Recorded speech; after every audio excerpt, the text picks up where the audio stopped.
हर खबर पर होगी आपकी पकड़। डाउनलोड कीजिए एबीपी लाइव ऐप।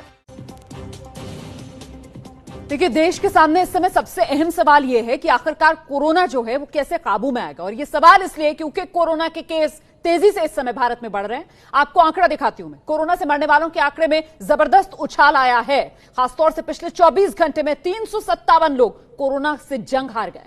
पिछले 24 घंटे के भीतर करीब 10,000 कोरोना के नए मरीज सामने आए हैं। 9,996 केस सामने आए। 357 मौत हुई है पिछले 24 घंटे में कोरोना की वजह से।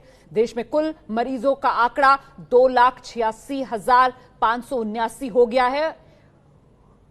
हम सीधे रुख करते हैं। इस समय मेरे साथ डॉक्टर बलविंदर सिंह मौजूद हैं। मुझे लगता है डॉक्टर साहब से हमें समझना चाहिए कि सर, ये जिस तरीके से कोरोना की स्थिति विस्फोटक हो रही है, अब काबू में कैसे आएगा कोरोना? देखिए, ये सुहाना जी, आपने बहुत अच्छा सवाल पूछा है। ये इस समय ना कंट्रोल में इसको लाना एक बहुत बड़ा चैलेंज है। कंट्रोल में लाना इसलिए चैलेंज में है कि ये इस समय मैं डिक्लेयर नहीं करना चाहता। मैं कहता हूँ कि ये क्लस्टर्स में, जहाँ पे जिस रेड जोन्स, कंटेनमेंट जोन्स में, तो वहाँ तो ये कम्युनिटी स्प्रेड की तरह से हो रहा है, जिसको हम बोलते हैं local community spread. Local community spread की तरह ये फैल रहा है। और सवाल आता है कि यहाँ पे कंट्रोल, और दूसरा क्वेश्चन साथ में मैनेजमेंट कैसे होगा। कंट्रोल कर पाना तो अब मुश्किल है, और ये आप भी बहुत बढ़ेगा।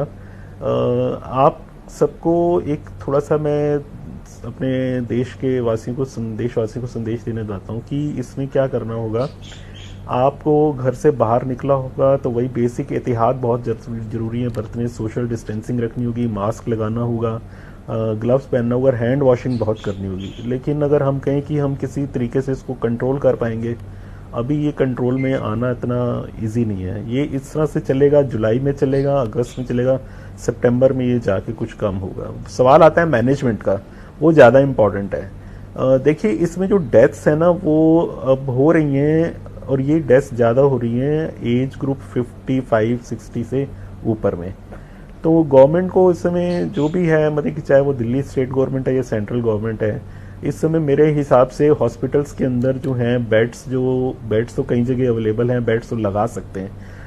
मेरे हिसाब से रिक्रूटमेंट होनी चाहिए डॉक्टर्स की, नर्सिस की, ओवरनाइट रिक्रूटमेंट करके, और आईसीयूज बननी चाहिए, मेकशिफ्ट आईसीयूज बन जाएं, तो हमें इसको जो है मैनेज करने में थोड़ा आसानी रहेगी। नहीं डॉक्टर साहब, आप जो बात कह रहे हैं कि देखिए, कंट्रोल अभी कर नहीं सकते स्टेज में, मैनेज यहां से करना होगा। लेकिन सर, ये जो आप उपाय सुझा रहे हैं, ये तो जब लॉकडाउन का ऐलान किया गया था तब यही बताया गया था कि साहब, इस बीमारी का कोई इलाज तो है नहीं, इसका सिर्फ एक ही तरीका है कि आप इससे बचाव कर लें, सरकार अपनी तैयारी कर ले। तो ये जो तमाम तैयारियां आप गिना रहे हैं, जो आप अब कह रहे हैं सरकार को कर लेनी चाहिए, क्या ये लॉकडाउन में नहीं कर लेनी चाहिए थी? क्या लॉकडाउन में जो तैयारी होनी चाहिए थी वो करने से चूक गई है सरकार? डॉक्टर बलविंदर, जिन तैयारियों का आप जिक्र कर रहे हैं सर, वही करने के तो लॉकडाउन किया गया था।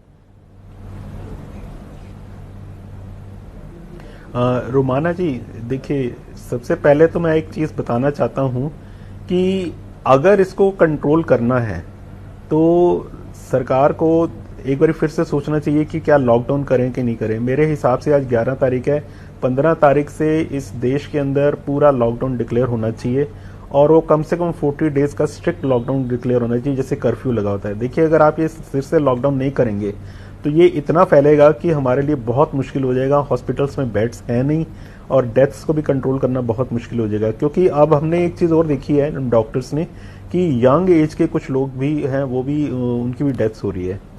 तो ये सारी तैयारियां हालांकि लॉकडाउन के दौरान होनी चाहिए थी। मैथमेटिकल मॉडलिंग अवेलेबल है, हम साइंटिस्ट लोग हैं, मैं कहता हूं हमने ऐसा क्यों नहीं किया। सर, बहुत बहुत धन्यवाद आपका ये बात कहने के लिए। समय मेरे पास अभी इतना ही है। आपने सुना, सफदरजंग अस्पताल के डॉक्टर ये राय रखते हैं कि 15 जून से इस देश में 40 दिन का सख्त नियमों वाला लॉकडाउन लागू होना बहुत जरूरी है अगर कोरोना को काबू में रखना है तो।